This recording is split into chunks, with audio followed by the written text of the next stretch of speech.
Class next question है हमारे पास question number 10। तो इसमें हमारे पास इक्वेशंस हैं x square plus 2y square is equal to 3, ये फर्स्ट इक्वेशन है। और सेकंड इक्वेशन है बेटे x square plus 4xy minus 5y square is equal to 0। अब ये दो इक्वेशंस हैं, देखिए इसमें एक्स स्केयर के कोफिशिएंट दोनों में 1 1 है, वो सेम है, तो हमें मल्टीप्लाई नहीं करना पड़ेगा किसी से। लेकिन जब हम इन्हें सब्ट्रैक्ट करेंगे एक्स स्केयर कैंसिल हो जाएगा, लेकिन जो बाकी पार्ट्स बचेंगे उसमें फिर भी दो वेरिएबल्स बच रहे हैं, यानी कि वाई स्केयर वाला भी बचेगा और एक्स वाला भी बचेगा। तो ये तरीकाकार तब जो है वो एप्लीकेबल है जब आप इस तरीके से इसको सॉल्व करते हैं तो एक वेरिएबल दोनों में से कोई भी चाहे एक्स या वाई एलिमिनेट हो जाए और फिर आप दूसरे की वैल्यू आसानी से फाइंड आउट कर सकते हैं। इसका मतलब है कि जो हमने 7, 8 और 9 में किया है जो मेथड अप्लाई, वो इसमें नहीं अप्लाई हो सकता। इसमें हमारे पास जो है ये जो सेकंड इक्वेशन है, अगर हम इसके पेयर्स बना देते हैं तो यहाँ पे हमारे पास जो है वो इसकी वैल्यू आ सकती है किसी एक वेरिएबल की। देखेंगे फर्स्ट टर्म भी एज इट इज़ और लास्ट वाली भी एज इट इज़। ये दरमियान वाली जो है इसको हम नहीं लिखते, इसकी बजाय दो ऐसी टर्म्स लिखते हैं कि उन्हें प्लस माइनस करें तो दरमियान वाला आए, और उन दो टर्म्स को जो हमने खुद से लिखी है मल्टीप्लाई करें तो ये जो साइड वालों की मल्टीप्लिकेशन है उसके इक्वल आना चाहिए। तो वो टर्म्स हैं यहाँ पे plus 5xy minus xy। Sign का देख लें, सबसे पहले तो दरमियान वाली का साइन जो होता है वो ग्रेटर वैल्यू के साथ लगाते हैं। अब दूसरी अगर आपको माइनस की चाहिए तो यहाँ पे इसका ऑपोजिट साइन लगा देना। 4 टर्म्स हो गई हैं, तो पहली दो में से कॉमन लेंगे, इन दोनों में से कॉमन आएगा x, यहाँ पे रह जाएगा x प्लस 5y, और इन दोनों में से कॉमन लेंगे माइनस y कॉमन आ जाएगा, और यहाँ पे दोनों के साइन चेंज हो जाएंगे, ये भी प्लस का हो जाएगा और ये वाला भी प्लस का हो जाएगा। x प्लस 5y एक दफ़ा लिखेंगे और एक दफ़ा लिखेंगे x minus y is equal to 0। अब देखें दोनों को बारी बारी 0 के इक्वल रखेंगे, x plus 5y is equal to 0, तो 5y इधर आके माइनस 5y हो जाएगा और ये माइनस वाई इधर आके y हो जाएगा।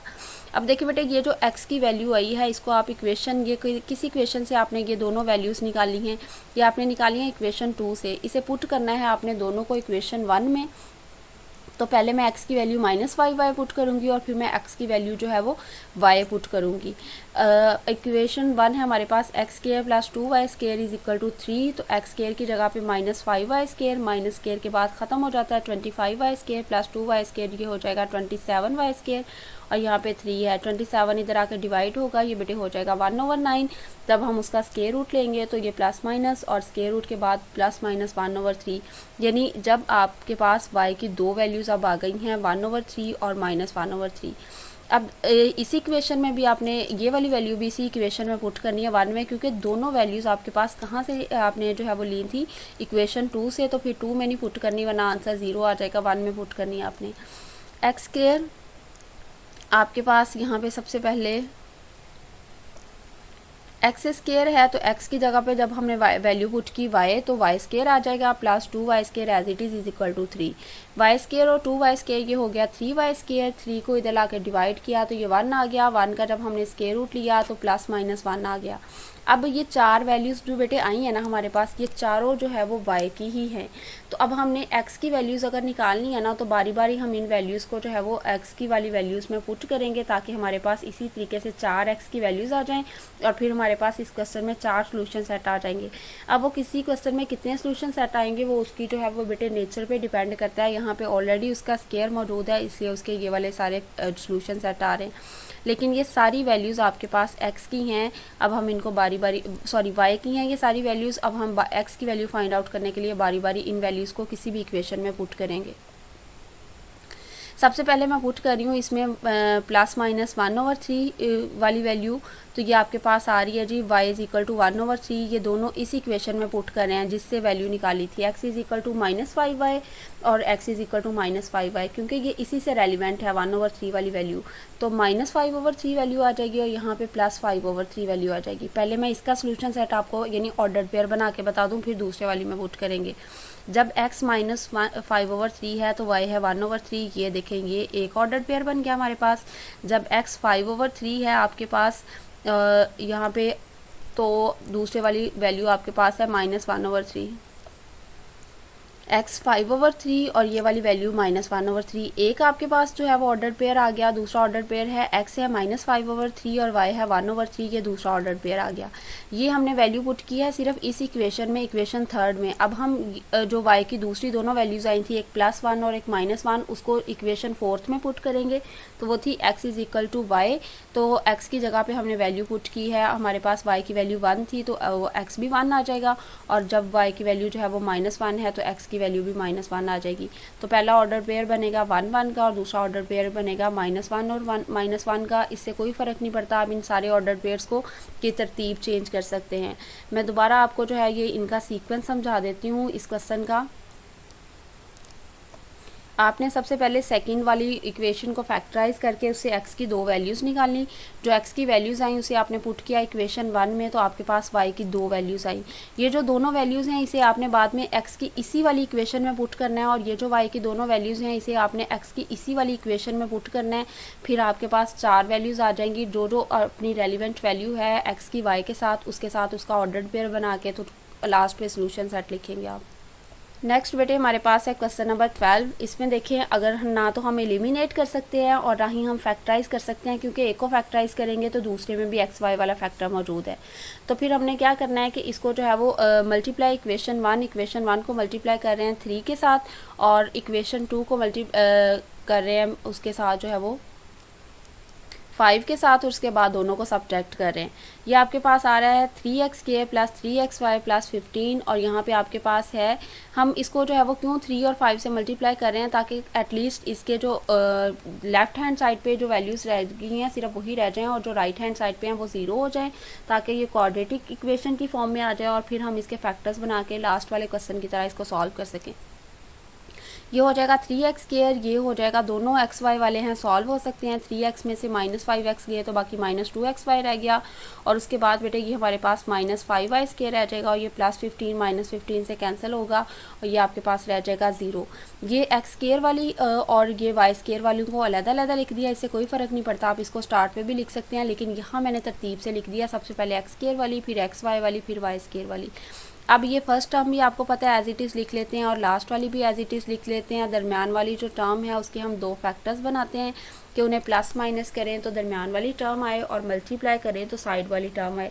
यहाँ पे साइड वाली टर्म्स की मल्टीप्लिकेशन पहले देख लेते हैं कितनी है। -5y² तो मल्टीप्लाई करना है 3x² के साथ, तो -15x² y² आना चाहिए साइड वालों को मल्टीप्लाई करके, और यहाँ दरमियान में उनको प्लस माइनस करके सॉल्व करके आना चाहिए -2xy। इन सब 4 टर्म्स हो गई हैं, वो हमारे पास 2 टर्म्स आई हैं, इसकी जगह पे जो हमने लिखी हैं वो है -5xy और +3xy। अब पहली दो में से कॉमन लेंगे, x कॉमन आ जाएगा, यहाँ पे आ जाएगा 3x - 5y, इनमें से y कॉमन आएगा, यहाँ पे भी आ जाएगा 3x - 5y। एक मरतबा x + y लिखेंगे और एक दफ़ा 3x - y लिखेंगे, दोनों को बारी बारी 0 के इक्वल रखा। ये बेटे आपके पास एक इक्वेशन आ जाएगी, x is equal to 5y/3, यानी ये 3 उधर जाके डिवाइड हो जाएगा, और दूसरी तरफ आपके पास x is equal to -y। अब आपको पता है कि हम ये जो ये इक्वेशंस आई हैं हमारे पास, इनकी वैल्यूज़ जो है वो हम पुट करते हैं इक्वेशन 2 से, बल्कि ये दोनों से निकाली हैं, तो हम इनमें से जो है वो किसी भी एक में पुट करके देख लेते हैं। फ्रॉम इक्वेशन 4, जब हमने इक्वेशन 4 की value y is equal to -x put की इक्वेशन 1 में, तो वो तो वैसे ही 0 हो गई, यानी उसमें से टोटल वेरिएबल ख़त्म हो गया, तो वो तो इम्पॉसिबल है।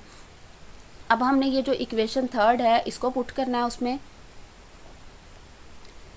तो इक्वेशन 3 को पुट किया, दोनों को बारी बारी करना था आपने 1 में पुट, जब पहले वाले को किया उसमें से वेरिएबल ख़त्म हो गए, अब दूसरे वाले को कर रहे हैं। यहाँ पे था x², तो x की वैल्यू है 5y/3, वो वैल्यू आपके पास आ गई 5y/3, उसका स्केयर है तो वो 25y² 9 आ जाएगा। यहाँ पे है जी xy था तो 5y/3 multiply by y is equal to 5, ये हो जाएगा 5y² 3। अब चूंकि इसका एलसीएम आ जाएगा 9, तो इसके फ्रैक्शन को ख़त्म करने के लिए हमने 9 से मल्टीप्लाई कर देना है। इसको 9 से मल्टीप्लाई करेंगे कैंसिल हो जाएगा, ये 25y² रह जाएगा। इसको 9 से मल्टीप्लाई करेंगे 3 3s are 9, यहाँ पे 3 बचेगा, वो 3 5 के साथ मल्टीप्लाई होगा तो 15y², और यहाँ पे इसको 9 से मल्टीप्लाई करेंगे तो 45। ये अब 25y² और 15y², ये हो जाएगा 40y², 40 इधर आके डिवाइड होगा। अब इसे हम जो है वो 5 पे कैंसिल कर सकते हैं, 5 8s are 40 और 5 9s are 45।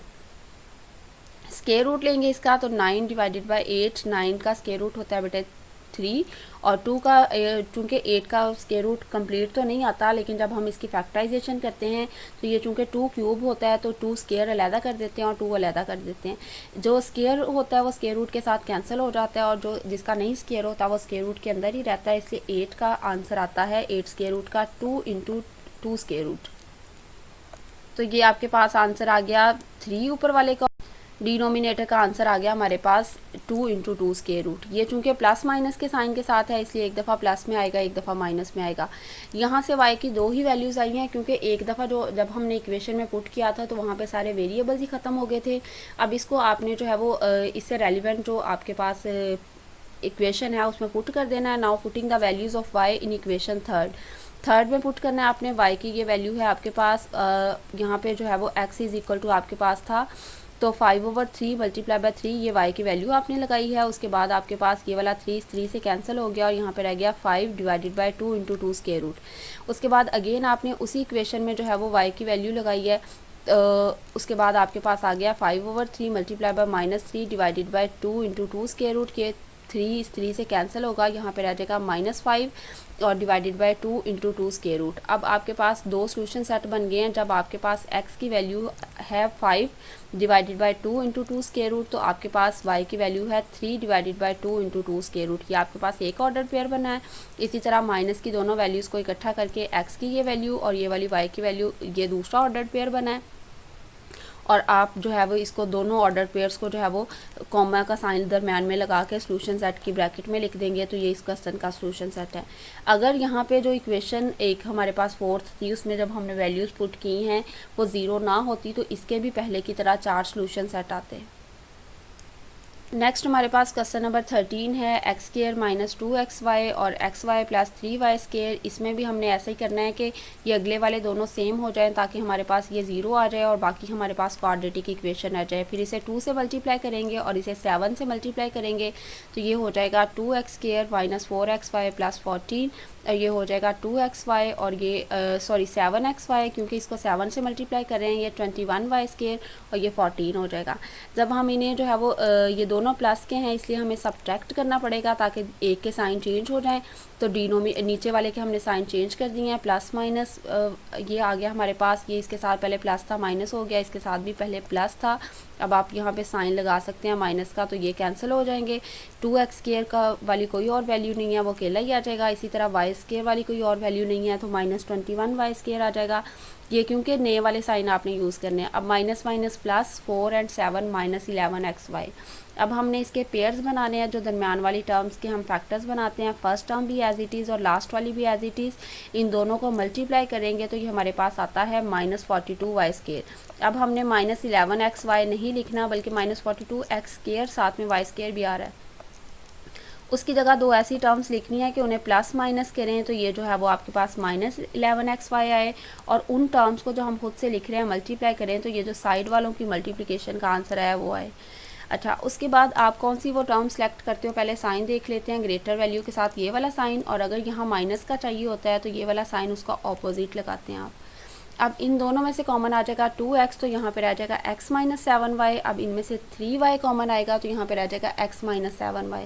एक मरतबा x माइनस 7y लिखेंगे और एक मरतबा 2x प्लस 3y लिखेंगे। दोनों को बारी बारी 0 के इक्वल रखेंगे तो ये x की एक इक्वेशन हमारे पास 7y आ गई और x की दूसरी इक्वेशन आ जाएगी ये -3y हो जाएगा इस तरफ और 2 इधर आके डिवाइड होगा तो ये x की दोनों इक्वेशंस आ गई। अब ये जो दोनों इक्वेशंस आई हैं इसको हमने बारी बारी पुट करना है। From equation third put x is equal to 7y, यानी पहले इस इक्वेशन थर्ड को हमने 1 में पुट करना है। फिर हमारे पास दो वैल्यूज़ आ जाएंगी, फिर हम इस इक्वेशन फोर्थ को इसमें पुट करेंगे, दो वैल्यूज़ आ जाएंगी। अब वो दोनों वैल्यूज़ देखते हैं जी किसकी होती हैं। सबसे पहले है 49y square minus 14y square is equal to 7। Values put करने से आपके पास आ गया, ये हो जाएगा 35y स्क्वायर। ये देखें यहाँ लास्ट पे जो है वो इसमें हमने वैल्यूज़ पुट कर ली थी। x की जगह पे ये x स्क्वायर था सबसे पहले तो x की जगह पे हमने 7y लगा दिया जो इसकी वैल्यू आई थी। उसके बाद -2 फिर x की जगह पे 7y लगा दिया और यहाँ पे ये जो बाहर वाला y एज इट इज़ है और ये 7, ये 49y स्क्वायर हो जाएगा और ये हमारे पास 14y स्क्वायर हो जाएगा is equal to 7। 49 y square में से हमारे पास 14 वाई स्केयर जाएंगे, बाकी रह जाएगा 35 वाई स्केयर। 35 को इधर ला के डिवाइड करेंगे, ये 1/5 हो जाएगा। जब स्केयर रूट लेते हैं तो 1 का स्केयर रूट 1 नहीं आता, लेकिन 5 का स्केयर रूट चूँकि डेसिमल पॉइंट में आता है तो इसलिए हमें लेने की ज़रूरत नहीं है, हमने इसको ऐसे ही लिख देना है। अब ये वाई की दो वैल्यूज़ बेटे आ चुकी हैं, इन दोनों वैल्यूज़ को पहले हम इसमें पुट कर लेते हैं इक्वेशन में, जो इससे रेलिवेंट इक्वेशन है। उसके बाद जो है वो हम इसको जो दूसरे वाली इक्वेशन हमारे पास आई थी उसको उसमें पुट करेंगे। तो आपकी मर्ज़ी, आप पहले जो है वो जैसे y की वैल्यू निकालनी है, इससे रेलिवेंट x की वैल्यूज़ निकाल लें, या पहले चारों y की वैल्यूज़ फाइंड आउट कर लें और फिर लास्ट पे चारों x की वैल्यूज़ फाइंड आउट कर लें। ये जो आपके पास x की वैल्यू आई, y की वैल्यू आई है, ये किस इक्वेशन से रिलेटेड थी? ये x = 7y से रिलेटेड थी, उसी में पुट करेंगे। तो 7 और y की जगह पे पहले मैंने लगाया 1/5y स्केयर रूट, तो ये आपके पास 7/5 स्केयर रूट आ जाएगा। और यहाँ पे -1/5 स्केयर रूट है तो ये आ जाएगी -7/5 स्केयर रूट।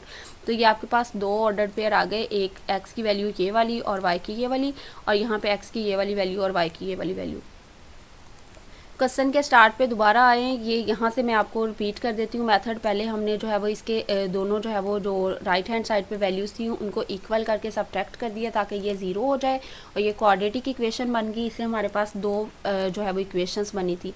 पहले हमने पहली इक्वेशन से जो है वो वैल्यूज़ निकाली y की और उसे इसी इक्वेशन में पुट करके x की दोनों वैल्यूज़ निकाली, यानी इससे हमारे दो ऑर्डर पेयर्स आ चुके हैं। अब हमने इस इक्वेशन को, ये जो फोर्थ वाली है, इसे दोबारा 1 में पुट करना है, फिर हमारे पास दो वैल्यूज़ आएंगी y की और उसे हम इसी इक्वेशन में पुट करेंगे तो x की भी दो वैल्यूज़ आ जाएंगी। इस तरीके से इस क्वेश्चन में 4 ऑर्डर पेयर्स आते हैं। तो from equation 4 putting the value of x in equation 1, equation 1 में इसकी भी वैल्यूज़ पुट करेंगे तो स्केयर है इसका, तो ये 9y स्केयर हो जाएगा और डिनोमिनेटर में 4, यहाँ पे minus minus plus, 3 2s are, ये 3 जो है वो एज इट इज़ रहेगा, 2 2 से कैंसिल हो जाएगा और साथ में y स्केयर = 7। इसको हम जो है वो 4 से मल्टीप्लाई करेंगे तो ये हमारे पास ये कैंसिल हो जाएगा, यहाँ पे 4 9y स्केयर आ जाएगा, ये हो जाएगा 4 को 3 से मल्टीप्लाई करेंगे 12y स्केयर और ये 7 4s आर 28। अब 9y स्केयर और 12y स्केयर 21y स्केयर हो गया। 21 को इस पे डिवाइड करेंगे, ये 4/3 आ जाएगा। स्केयर रूट लेंगे तो ये +-2 square root 2 divided by 3 square root आ जाएगा। अब ये वाली वैल्यूज़ इस इक्वेशन में, जो इसकी रेलिवेंट इक्वेशन है, इसमें पुट करेंगे। इसकी रेलिवेंट इक्वेशन थी जी हमारे पास, y की वैल्यू आई है एक दफ़ा 2 डिवाइडेड बाय 3 स्केयर रूट और एक दफ़ा वैल्यू आई है -2 डिवाइडेड बाय 3 स्केयर रूट। तो इसमें हमने x = ये आपके पास जो वैल्यूज़ मौजूद थी -3/2y था यहाँ पे उस इक्वेशन में, जो आपने बाद वाली इक्वेशन यानी फोर्थ वाली निकाली थी। तो y की जगह पे y की वैल्यू लगा दी, यहाँ भी y की जगह पे y की वैल्यू लगा दी, ये प्लस माइनस माइनस हो जाएगा। ये जो आपको पता है 3 डिवाइडेड बाय 3 स्केयर रूट 2 2 से कैंसिल हो जाएगा और 3 डिवाइडेड बाय 3 स्केयर रूट बेटे एक्चुअली 3 स्केयर रूट के ही इक्वल आता है जब हम इसको रैशनलाइज करते हैं। ये रूल भी है एक, याद रखिएगा, 3 divided by 3 square root actual में 3 स्केयर रूट के ही इक्वल आता है। तो एक वैल्यू x की आ गई -3 स्केयर रूट और y की वैल्यू आई 2 डिवाइडेड बाय 3 स्केयर रूट। और यहाँ भी सेम यही कंडीशन है, माइनस माइनस प्लस हो जाएगा, 2 2 से कैंसिल हो जाएगा और बाकी ये जो बचा है 3 डिवाइडेड बाय 3 स्केयर रूट, इसको ऐसे भी लिख सकते हैं या फिर इसको अकेला 3 स्केयर रूट भी लिख सकते हैं, ये रैशनलाइज करने के बाद आया। तो यहाँ पे दूसरा आपके पास सोल्यूशन सेट आ जाएगा 3 स्केयर रूट x की जगह पे और -2 3 स्केयर रूट। ये जो दो हमने पहले सोल्यूशन सेट बनाए थे और ये दो बाद में सोल्यूशन सेट बनाए, यानी जो आपके पास थर्ड और फोर्थ इक्वेशन आई थी, पहले थर्ड को आपने 1 में पुट किया और उससे x और y की वैल्यूज़ निकाली, फिर आपने फोर्थ को 1 में पुट किया और आपके पास x और y की वैल्यूज़ आई। इस तरह से 4 सोल्यूशन सेट आए आपके पास। आपने बेटे पूरी एक्सरसाइज की रिटर्न प्रैक्टिस करनी है और इसके क्वेश्चन नंबर 7 से 13 तक आपने अपनी नीट नोटबुक पे लिखने हैं। बेटे हम जो है वो मोस्टली ऐसा ही कर रहे थे कि एक इक्वेशन से वेरिएबल की वैल्यू निकालते हैं और उसे दूसरी में पुट करते हैं, लेकिन बाज़ औक़ात इस तरीके से करने से भी एलिमिनेट नहीं होता दो वेरिएबल्स में से कोई सा भी एक, तो फिर उसके लिए बाज़ औक़ात जो है वो हमें उसकी राइट हैंड साइड वाली जो वैल्यूज़ हैं उनको सेम करना पड़ता है और बाज़ औक़ात उसको फैक्टराइज करना पड़ता है। वो क्वेश्चन की नेचर पर डिपेंड करता है बेटे। उम्मीद करती हूँ स्टूडेंट्स आप अपने होमवर्क टास्क को कंप्लीट करेंगे। अल्लाह ताला आप सबको अपने हिफ्ज़-ओ-मान में रखे। थैंक यू स्टूडेंट्स, अल्लाह हाफिज़।